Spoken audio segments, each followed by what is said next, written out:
Malam ini adalah malam yang keempat.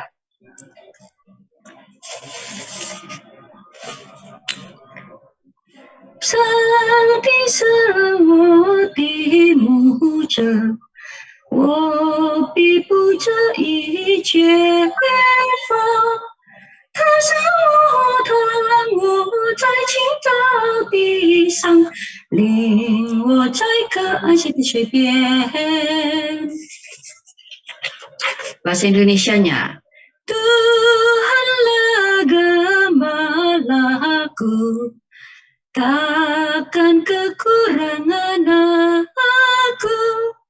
Dia membimbingku ke padang rumput hijau, dekat air tenang teduh.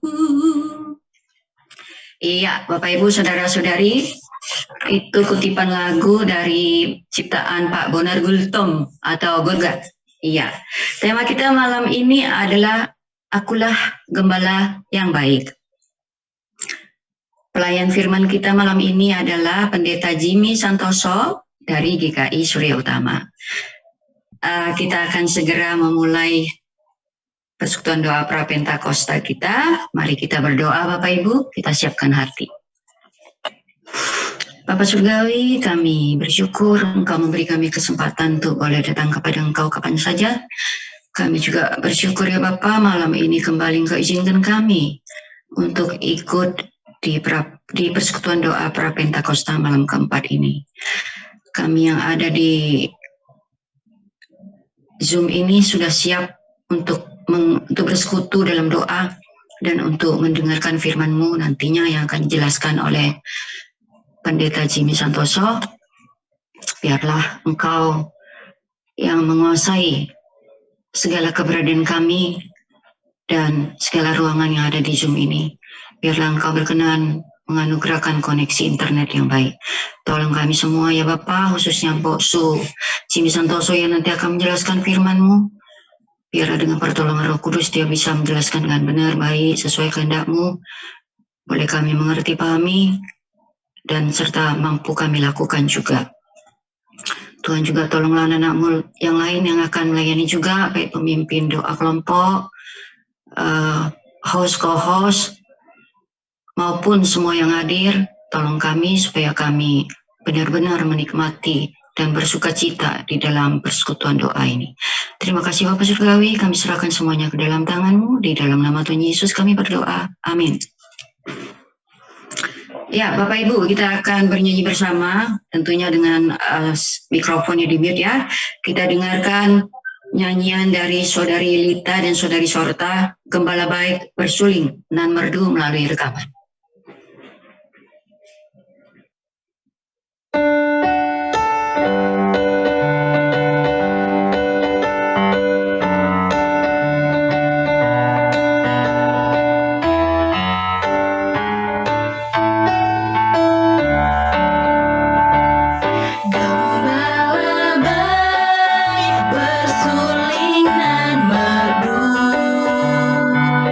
Membimbing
Ya, itulah pujian yang indah ya dari Sorta maupun Lita. Selanjutnya nanti Mbak Sujimi Santoso akan menjelaskan dengan benar, dengan baik bagi kita semua. Mari kita siapkan hati untuk mendengarkannya. Akulah gembala yang baik. Silakan Pak Jimmy. Terima kasih Ibu Acif. Saya sharing dulu nih sebelum mengajak Bapak Ibu berdoa ya. Bersari juga nih. Bermasalah nggak kalau kita atau apa masalah Bapak Ibu saudari kalau kita ngomongin gembala? Apa image kita gembala? Boleh siapa aja, fitok aja, semua boleh. Pemanasan dulu kita. Kalau di online kayak gini harus ada quick touch nih. Saya ngomong, dipahami, disambut, boleh supaya kita klik ya. Nah, Pak Elson, silakan Pak Elson. Kalau menurut versi sebenarnya itu menjadi gembala itu berarti punya tanggung jawab terhadap apa yang digembalakan. Contohnya saja kalau umpamanya penggembala sapi, berarti keselamatan sapi itu wajib dilakukan dalam arti baik makanannya, baik juga minuman, bahkan keselamatannya. Nah, demikianlah halnya melalui Alkitab saat ini Tuhan Yesus sampai rela mati karena dia menjadi gembala bagi orang-orang yang percaya dan yang mau datang kepadanya. Kurang lebih begitu. Terima kasih, Pak. Terima kasih, Pak Elson. Ya, Bapak Ibu saudari, itu betul, gembala itu kalau saya lengkapi apa yang dikatakan Kak Sorta tadi, kalau yang pertama penjaga dan pemelihara binatang, tapi arti yang kedua menurut KKBI, nih saya udah membaca juga dari KKBI itu ya, saya baca dari KKBI, itu artinya adalah penjaga keselamatan ya. Wah, tuh gembala itu juga artinya penjaga keselamatan. Ini artinya bahwa gembala ini bukan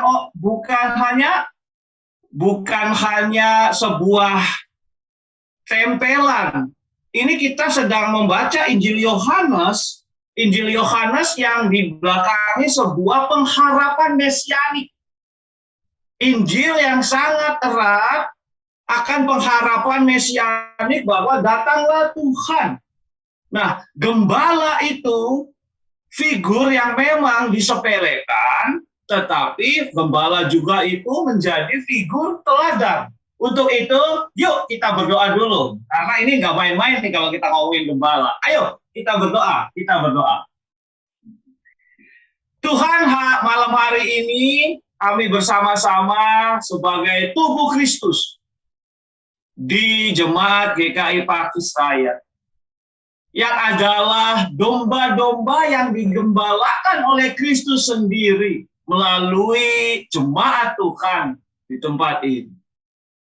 Dalam doa pra-Pentakosta ini kami ingin menggumuli makna akulah gembala yang baik, sehingga kami semua sebagai domba-domba yang digembalakan oleh Tuhan di Jemaat GKI Pakis Raya merasakan, memahami kehadiran Kristus. Tuhan, tolonglah hamba-Mu agar boleh menjadi sahabat yang baik bagi kami. Agar ia boleh menyampaikan firman Tuhan. Kami mengerti, kami tanyakan yang tidak mengerti. Sehingga setelah mengikuti kegiatan doa pra-Pentakosta ini, ada butir-butir emas yang kami terima dalam bentuk firman-Mu yang akan menjadi kekuatan bagi kami. Berfirmanlah Tuhan. Dalam nama Tuhan Yesus saya berdoa. Amin. Ya, kenapa saya bilang begitu? Karena kita ini sangat mungkin ada beberapa orang yang melihat gembala, tukang angon, betul ya, tadi tukang angon, angon bahasa Jawanya tuh. Angon apa aja ya? Angon kambing, angon kerbau, angon sapi, ya. Tapi kita orang Jakarta tidak melihat figur gembala yang baik. Kenapa begitu? Karena di Jakarta atau bahkan di tempat saya sendiri, saya dari Indramayu. Orang Angon itu kambingnya nyemplung ke kali, makan plastik, ya. Tetapi zaman dulu, Timur Tengah, Palestina, sekitarnya, gembala itu merupakan figur yang akan membela domba-domba atau binatang pembelaan. Kita baca dulu yuk Injil Yohanes. Yohanes pasal yang ke-10. Injil Yohanes pasal yang ke-10. Ayo, boleh disimak Injil Yohanes pasal yang ke-10. Tuh, saya kasih tahu. Ada tuh ya di atas tuh ya. Yo, boleh disimak tuh. Saya udah kasih tahu tuh. Yuk kita baca, saya baca untuk kita semua. Akulah gembala yang baik memberikan nyawanya bagi domba-dombanya. Sedangkan seorang upahan yang bukan gembala dan yang bukan pemilik domba itu sendiri, ketika melihat serigala datang, meninggalkan domba-domba itu, lalu lari, sehingga serigala itu menerkam dan mencerai-beraikan domba-domba itu. Ia lari karena ia seorang upahan dan tidak memperhatikan domba-domba itu. Akulah gembala yang baik dan aku mengenal domba-dombaku dan domba-dombaku mengenal aku. Sama seperti Bapa mengenal aku dan aku mengenal Bapa dan aku memberikan nyawaku bagi domba-dombaku. Ada lagi padaku domba-domba lain yang bukan dari kandang ini. Domba-domba itu harus kutuntun juga, dan mereka akan mendengarkan suaraku, dan mereka akan menjadi satu kawanan dan satu gembala, dengan satu gembala. Bapa mengasihi aku oleh karena aku memberikan nyawaku untuk menerimanya kembali. Tidak seorang pun mengambilnya daripadaku selain aku memberikannya menurut kehendakku sendiri. Aku berkuasa memberikannya dan berkuasa mengambilnya kembali. Inilah tugas yang kuterima dari Bapakku. Maka timbullah pula pertentangan di antara orang-orang Yahudi karena perkataan itu. Banyak di antara mereka berkata, ia kerasukan setan dan gila. Mengapa kamu mendengarkan dia? Yang lain berkata, itu bukan perkataan orang yang kerasukan setan. Dapatkah setan memelekkan mata orang buta? Nah, sampai di situ pembacaan firman Tuhan. Ayo kita pahami firman Tuhan ini. Nah, ya itu tadi kita lanjutkan ya. Kita itu sangat miskin. Artinya sangat miskin pemahaman tentang seorang gembala. Kenapa begitu? Karena kita melihat bukan figur gembala yang baik. Kita melihat figur gembala yang membiarkan gembalaannya itu ke dalam hal yang tidak dijaga dengan baik. Tetapi kalau kita melihat gembala waktu itu, kita lihat kan, Yesus digambarkan gembala. Masih ingat nggak ada perumpamaan? Satu domba aja akan dicari Tuhan, betul ya? Meninggalkan 99 karena 99-nya itu aman.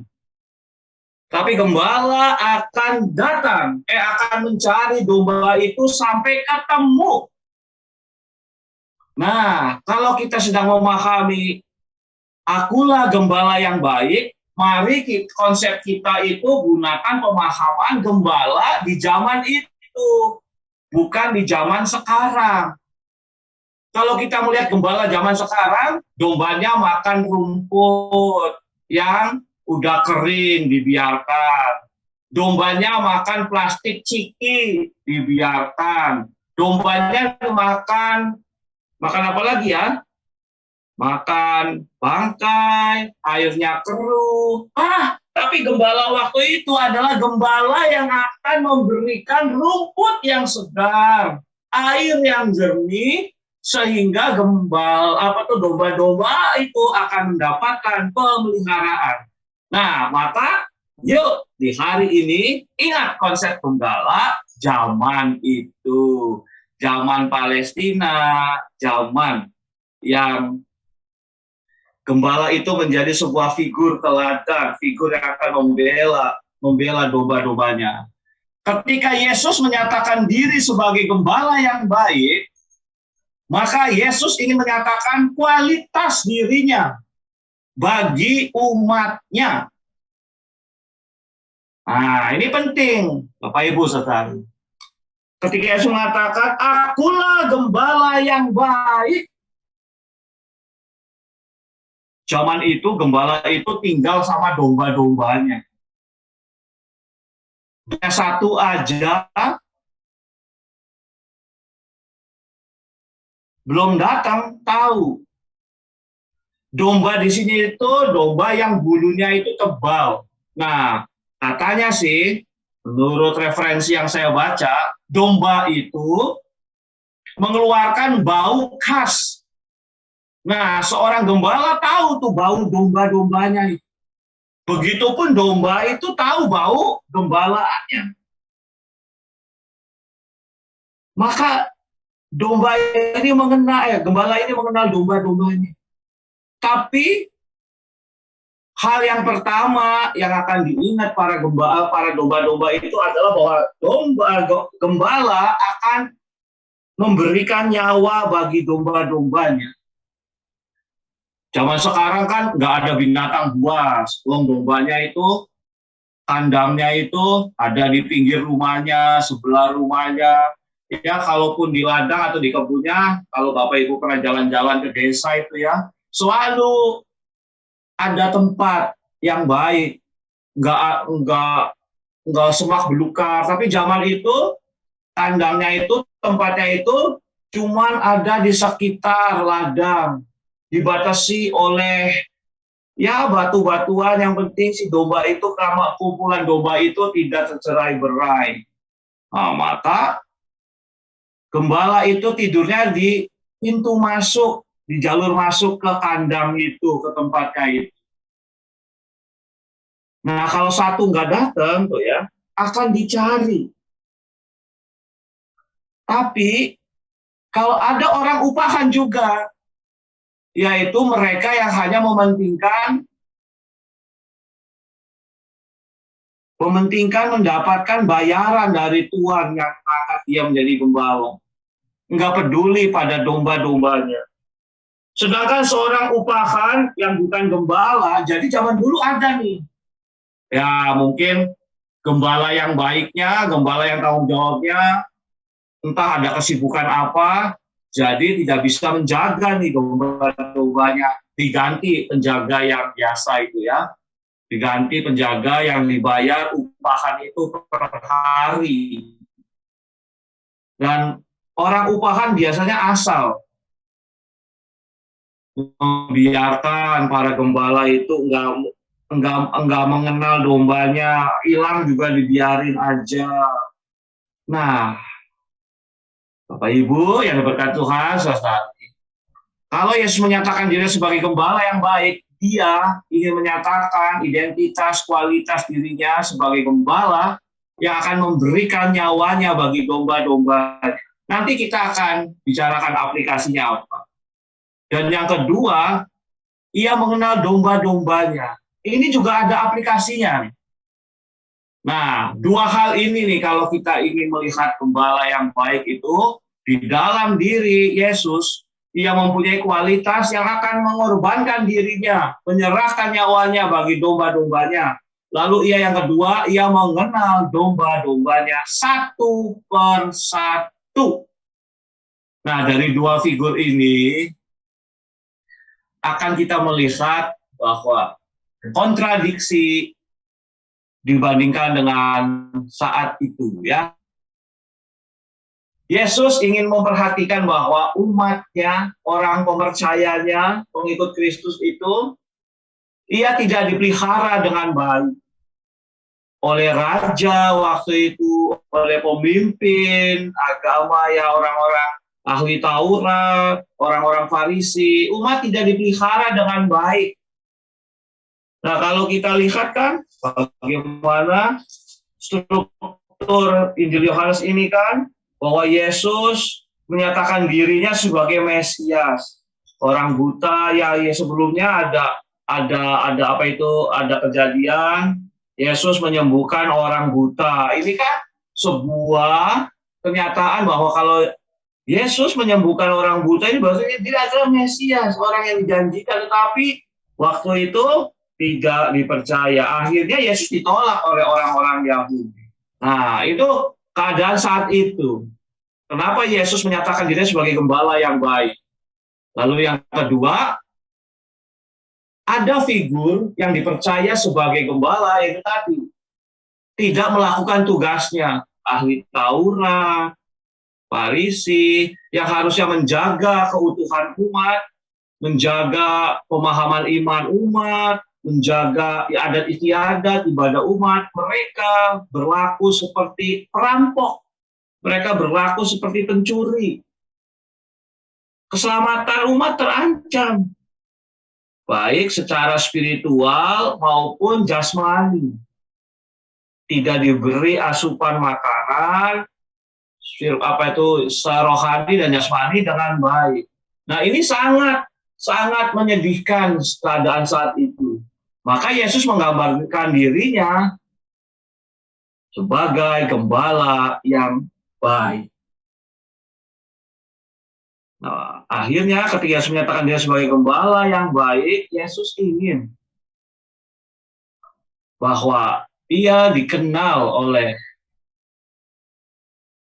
orang-orang yang digembalakannya itu dengan segala kesungguhan.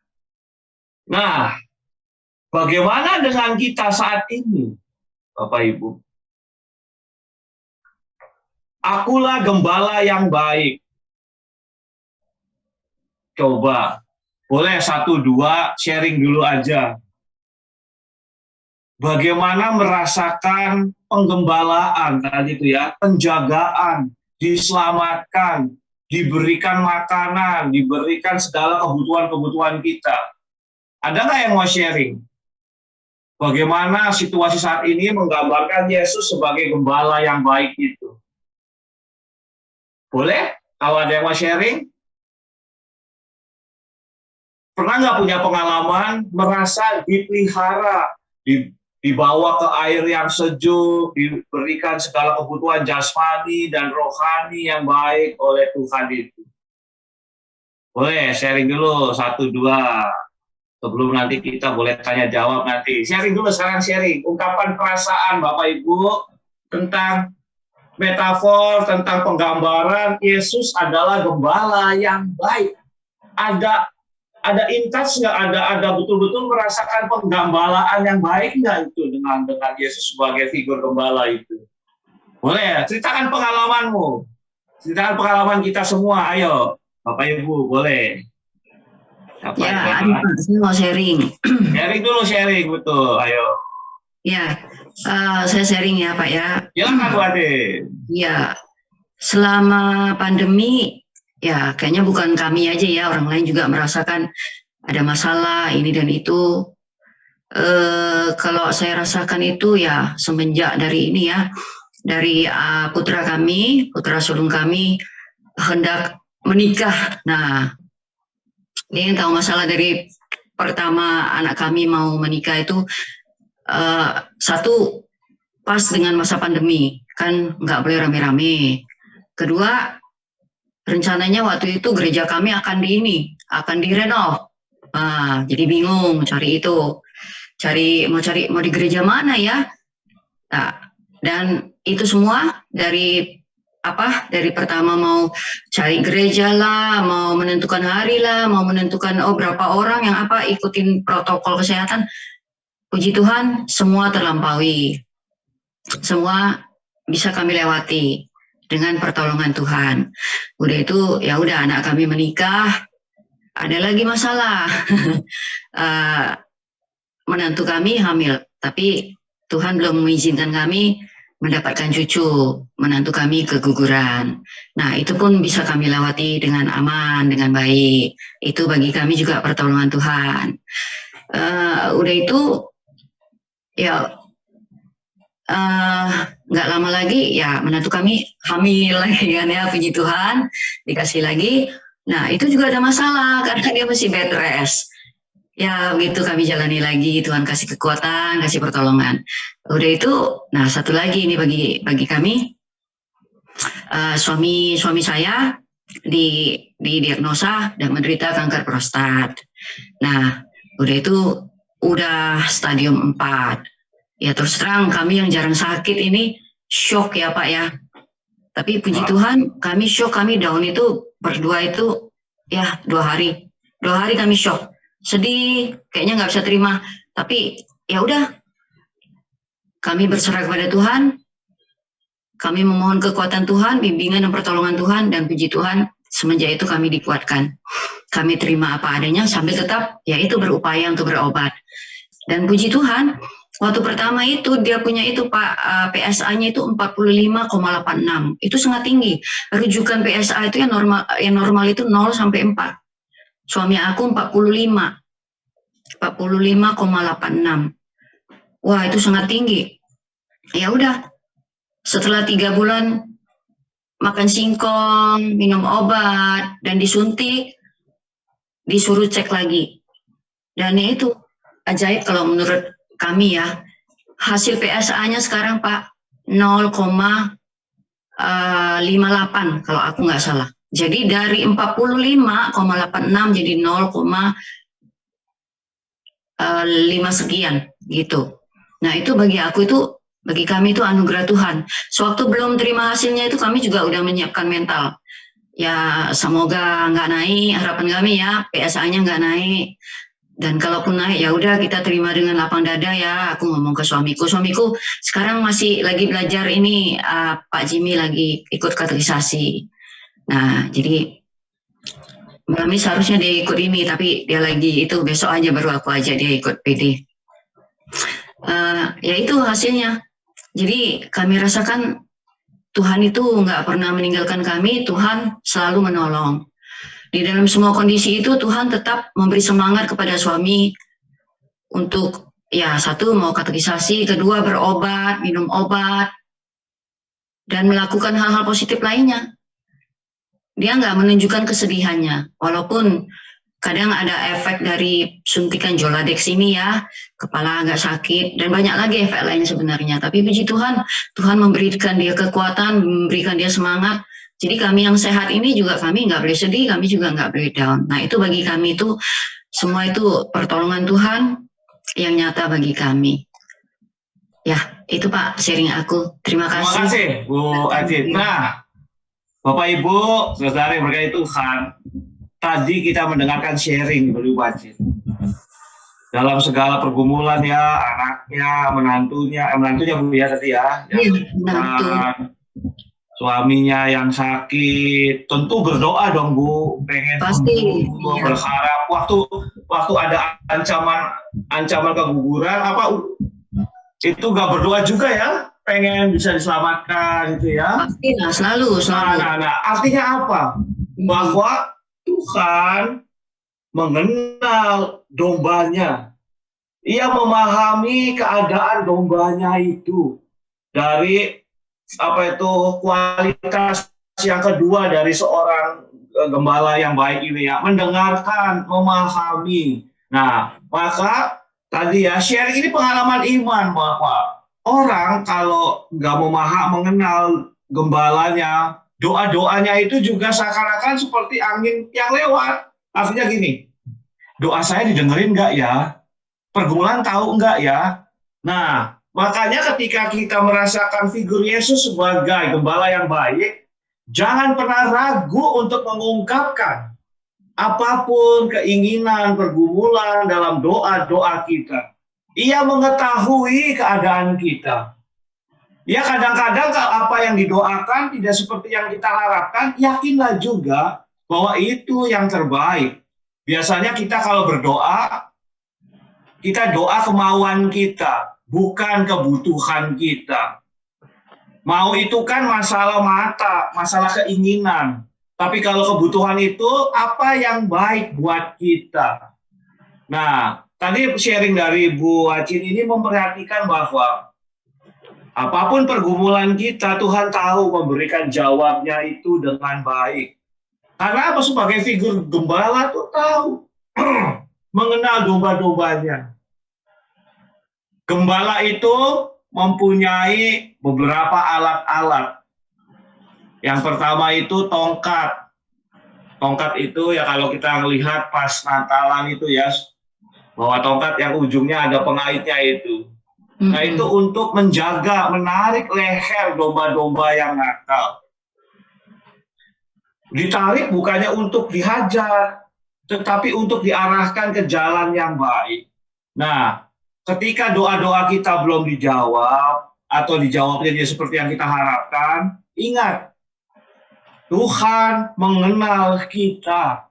Ia memahami kebutuhan kita, situasi kita. Maka terus nyatakanlah kedekatan. Ketika kita sedang ditarik oleh Tuhan, bukan berarti ia sedang kasar pada kita, tapi mengarahkan kita kepada jalan yang harusnya kita lakukan, kualitas hidup yang harusnya kita alami. Nah, ada nggak nih yang Bapak Ibu yang lain yang sharing bagaimana merasakan penggembalaan, penjagaan, pemeliharaan dari Tuhan? Tadi sharing yang baik tuh dari Ibu Acin. Ayo, siapa lagi yang ingin men-sharingkan pengalamannya, merasakan kehadiran Tuhan sebagai gembala, dilindungi, diberikan kebutuhannya, ditarik kepada jalan yang benar, ya. Bahkan kadang-kadang di gembala waktu itu tuh dia berantem dengan serigala, dia berantem dengan binatang-binatang buas. Makanya Daud ini menjadi salah satu figur gembala yang baik kan. Ketika dia mau melawan Goliat, dia menggambarkan, aku sudah melawan binatang buas, Tuhan menyelamatkanku. Nah, gitu kan. Nah, ketika orang merasakan diri sebagai merasa digembalakan dengan baik, maka ia akan merasakan keamanan. Ada yang lain lagi sharing? Boleh? Siapa? Saya Pak Pendeta, ini boleh? Boleh, silakan. Saya Ibu Delima Simanjuntak, istrinya Pak Uki. Iya. Bu Delima ya, Bu Delima, ayo. Iya, Bu Delima Simanjuntak. Saya mau bersaksi dari tahun 1980, saya diurut dan kepala saya dipertok gitu, rupanya ada kelenjar kecepit di bagian kuping. Saya pikir nggak ada apa-apa, kendalanya nggak ada apa-apa, sebagai daging tubuh aja. Bahwa tidur boleh, mau apa, tidak ada apa-apa. Tapi lama-kelamaan ada nanah keluar. Oke. Tapi saya percaya Tuhan turut campur tangan dalam segalanya, karena saya tetap berdoa menyerahkan diri saya. Karena itu saya bilang, anak mantu saya bilang, Mami harus ke dokter.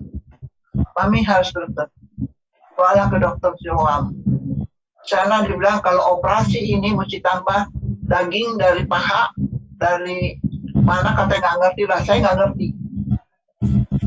Jadi saya bilang, saya tambah takut, tapi saya percaya Tuhan turut campur tangan dalam segala hal. Mantu saya juga nggak mau begitu, dibawa ke rumah sakit, mana jauh sekali. Di situ dokternya bilang dipegang, nggak dipegang, cuma hanya lihat, oh ini. Nanti ibu 2 jam selesai operasi, ibu pulang. Saya pikir ini Tuhan turut campur tangan. Benar, tetap saya berserah dan mohon Tuhan turut campur tangan. Betul, selama 2 jam saya udah nggak berasa apa-apa, hilang semua operasinya. Saya bersaksi juga sama Pak Gunawan, tolong Pak Gun, sebar kepada teman-teman yang ingin tahu apa yang terjadi. Inilah, dari tahun 1980 inilah, dagingnya 1 kilo lebih. Wow. Iya, 1 kilo lebih, dan jahitannya dari kuping sampai ke leher. Puji Tuhan saya nggak merasa apa-apa. Tuhan turut campur tangan, benar-benar Tuhan campur tangan. Karena itu aku berserah pada Tuhan. Kepada teman-teman juga saya bilang, jangan takut. Karena Tuhan telah berjanji menyelamatkan kita. Jangan takut. Berserah teruslah. Dengan catatan kita harus bersih diri. Itulah Pak, kesaksian saya supaya teman-teman mendengar bahwa betul kalau kita berserah sama Tuhan, mujizat itu ada. Terima kasih Ibu Delima ya. Nah, betul ya. Ketika kita memiliki penggembala yang agung itu Tuhan kita, gembala yang agung itu akan juga menghadirkan gembala-gembala jemaat yang baik, yang saling memimpin kita, membimbing kita itu dengan baik. Maka ketika kita sedang bergumul dalam segala situasi kehidupan, ayo rasakan pemeliharaan, penjagaan Tuhan itu dalam kehidupan kita. Kalau Yesus menggambarkan itu bahwa orang upahan tidak memelihara domba-domba itu dengan baik, penggembalaan dengan baik, ada serigala datang lalu pergi nyari keramat sendiri, Yesus, ia tidak akan pergi meninggalkan. Maka ayo, kalau kita merasakan kehadiran gembala yang baik, kita merasakan 4 hal ini. Yang pertama itu arahkan hati kepada Tuhan. Amin. Bahwa apapun yang kita butuhkan, kita akan selalu diberikan yang terbaik. Amin. Apapun pergumulan kita, jangan lupa berdoa, jangan berhenti berdoa. Ayo arahkan hati pada Tuhan terus. Cari apa kehendak Tuhan. Nah, Ya. kalau gembala yang agung itu mengenal kita, maka kita mau nggak mendengar suaranya? Kan biasanya domba itu nakal tadi itu ya. Disuruh ke kanan malah lari ke kiri. Disuruh berhenti malah lari jalan. Itu mau nggak? Tapi ayo kita mendengar, ia mengenal kita, ia mengetahui pergumulan kita, tapi mau nggak kita mendengar suaranya? Ambil jaminannya, artinya gini, dia akan memelihara kita, memberikan yang kita butuhkan dengan segala kebaikan. Kalau figur gembala tadi kan memberikan air yang sejuk, rumput yang hijau itu di Mazmur tuh ya.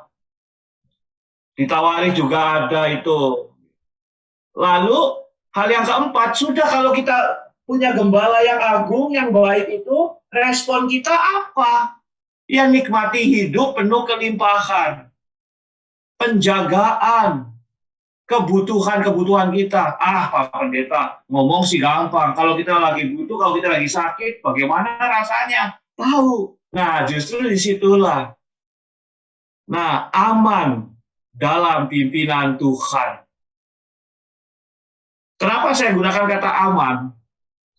Aman itu kalau KKB itu adalah ketenangan, kedamaian ya, keselamatan, perlindungan yang baik.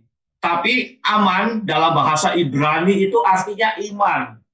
Jadi kata iman itu, kalau kata iman ya, pada bahasa Indonesia itu diambil dari bahasa Ibrani yang namanya itu aman. Aman itu sesuatu yang layak dijadikan pegangan, sesuatu yang layak dijadikan sandaran, sesuatu yang layak dijadikan kekuatan. Maka kalau kita mempunyai gembala yang baik, hidup kita aman.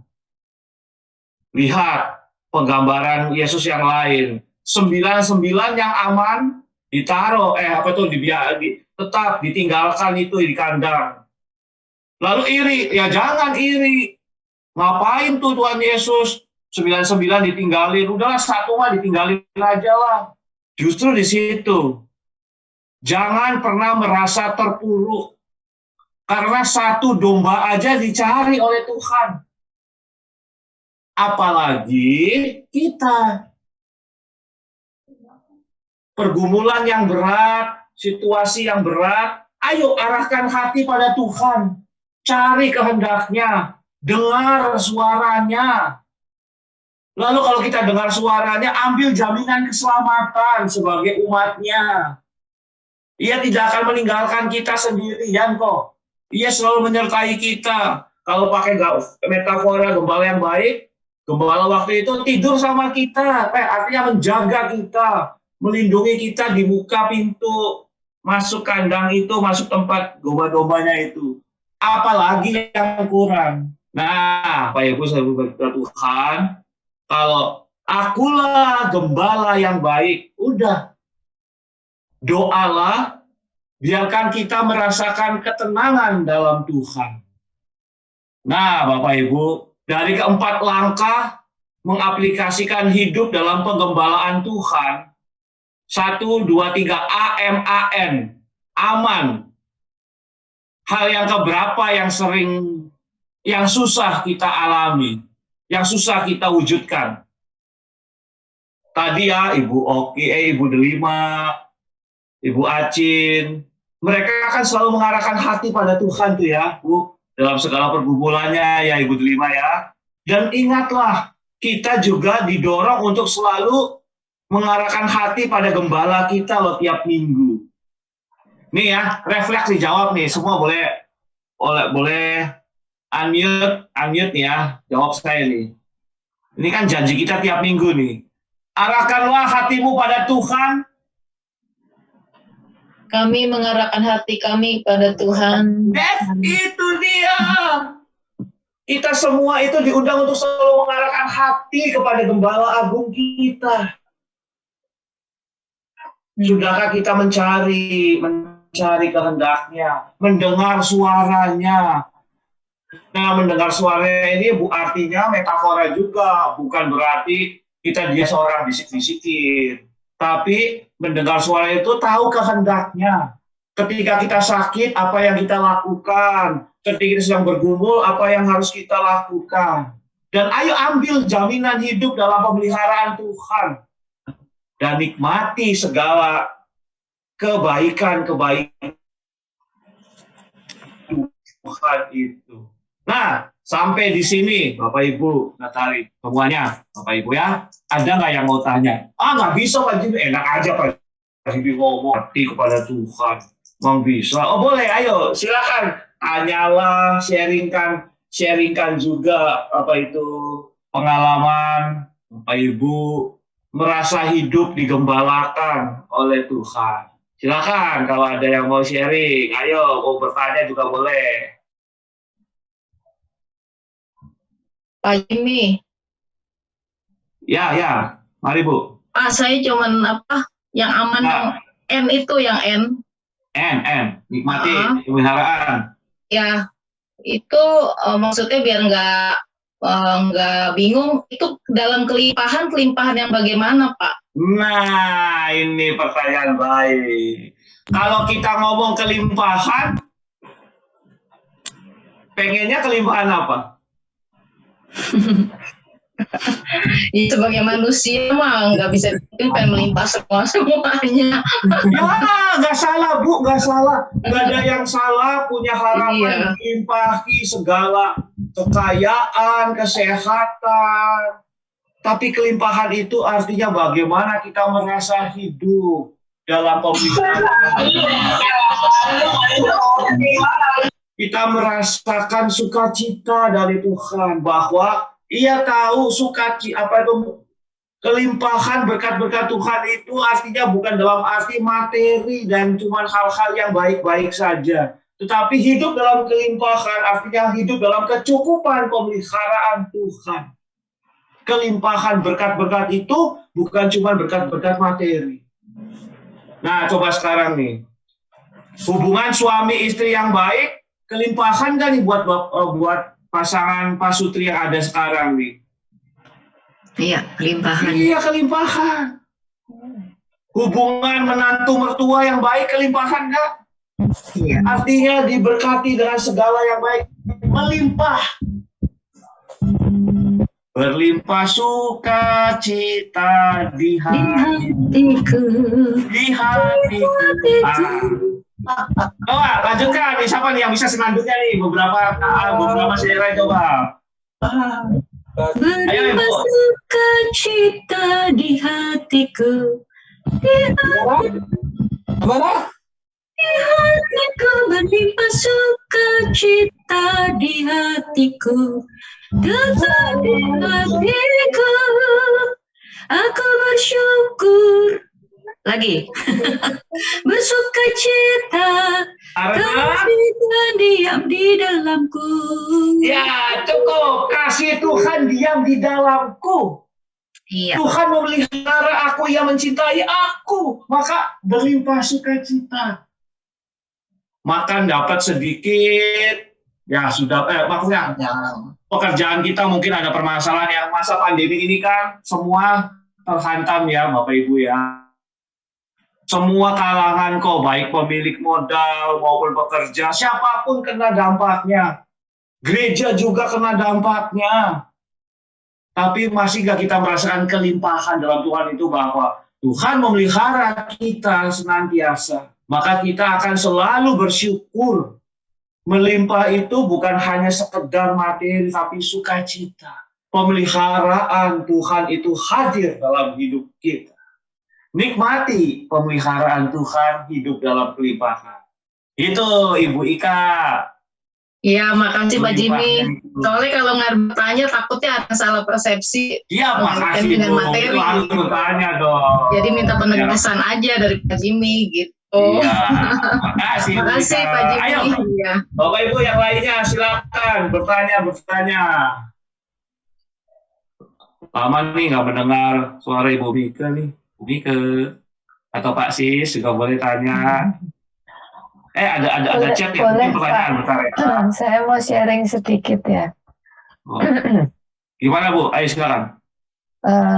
Masa pandemi ini buat saya dan buat keluarga tentunya sesuatu yang amazing, dalam artian Tuhan malah izinkan untuk kami dapat merenovasi rumah. Awalnya itu waktu kami akhir tahun sempat pergi jalan-jalan, pulang kan banjir tuh.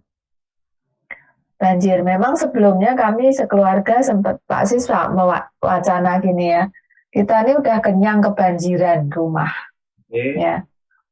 Kapan ya bisa bangun gitu. Maksudnya benerin rumah supaya nggak kebanjiran lagi gitu. Selesai jalan-jalan, pulang banjir. Kami sekeluarga ngungsi ke gereja.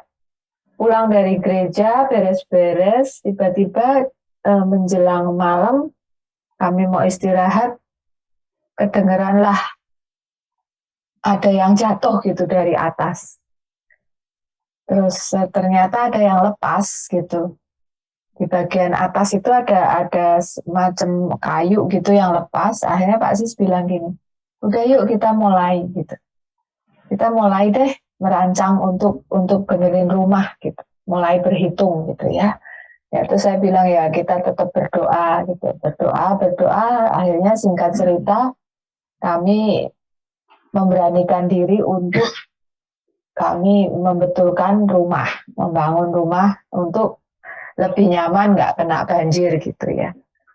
Dan kami pindah dan diproses berjalannya waktu.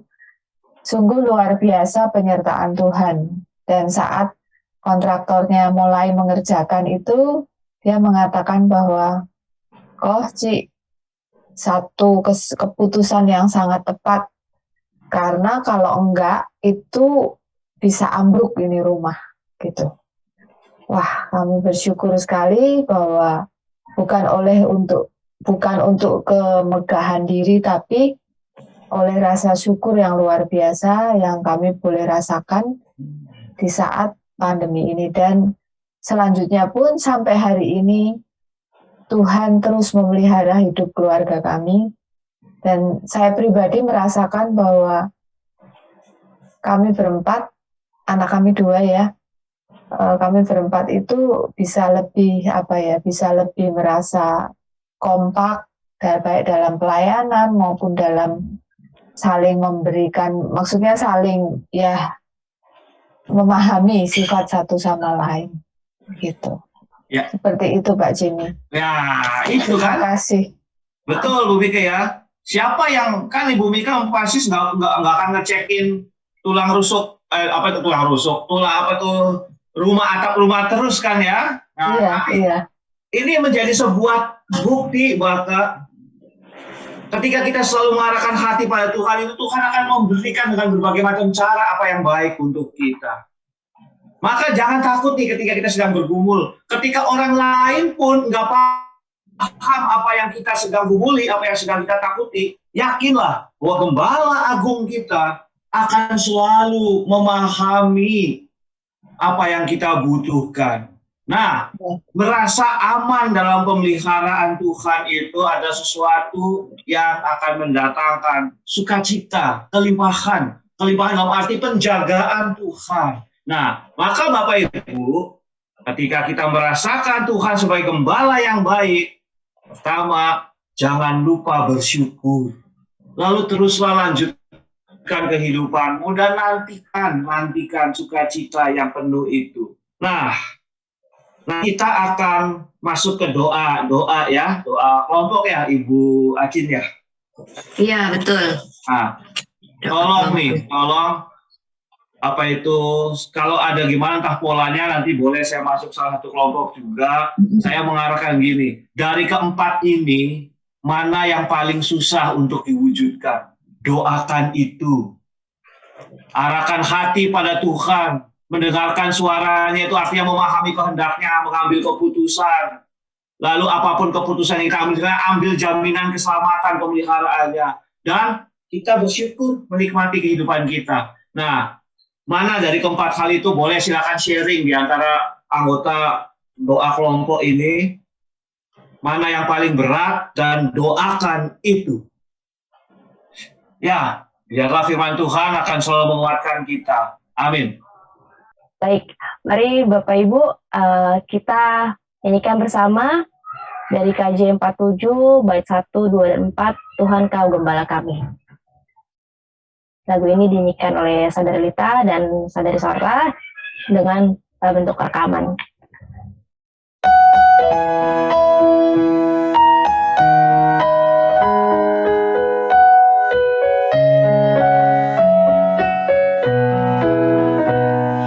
Tuhan Kau Gembala kami, tuntun kami domba-Mu,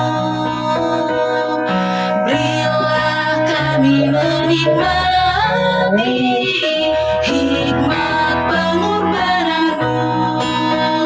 Tuhan Yesus Juru Selamat, kami ini milik-Mu.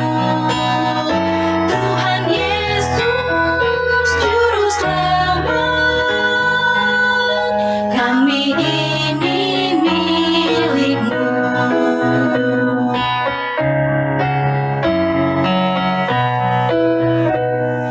Kau pengawal yang setia, kawan hidup terdekat.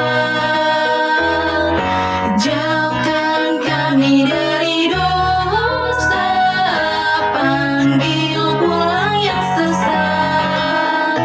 Tuhan Yesus Juru Selamat, kami mohon beri berkat. Tuhan Yesus Juru Selamat, kami mohon beri berkat.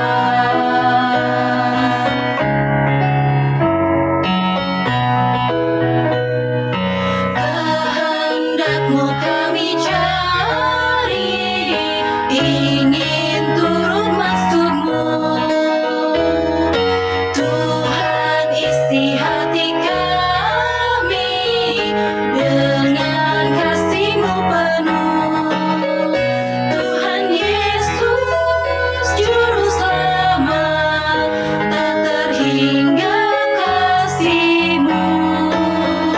Tuhan Yesus Juru Selamat, tak terhingga kasih-Mu.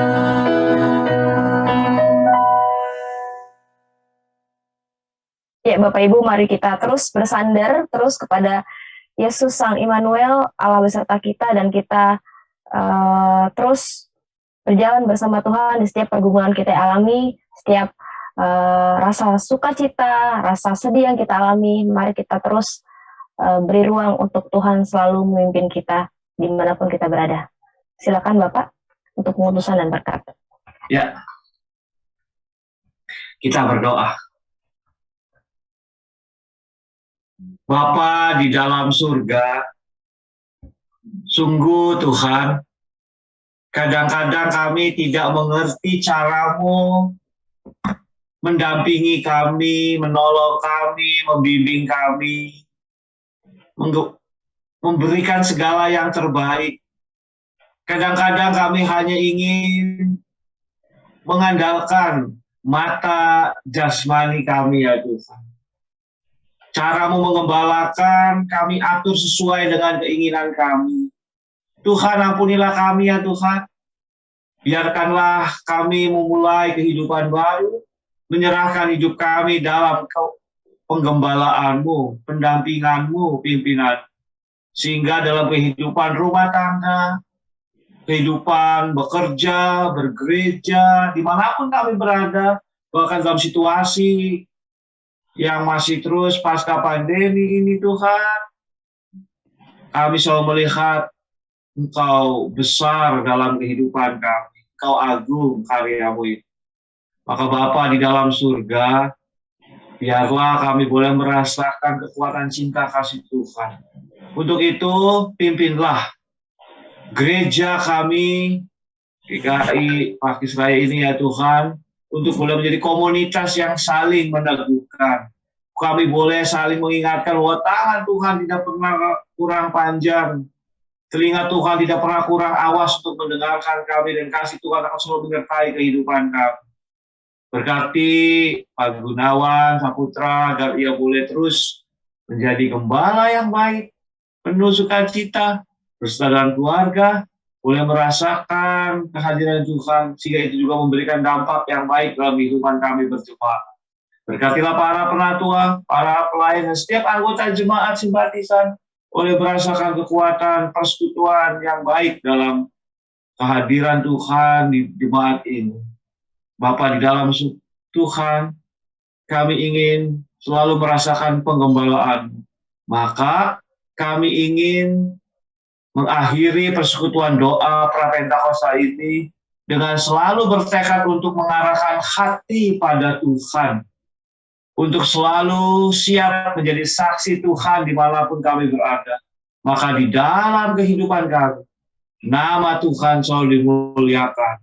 Dan kami ingin menyambut berkat Tuhan. Dan damai sejahtera dari Allah Bapa akan selalu menguatkan kami dalam perlindungan kami.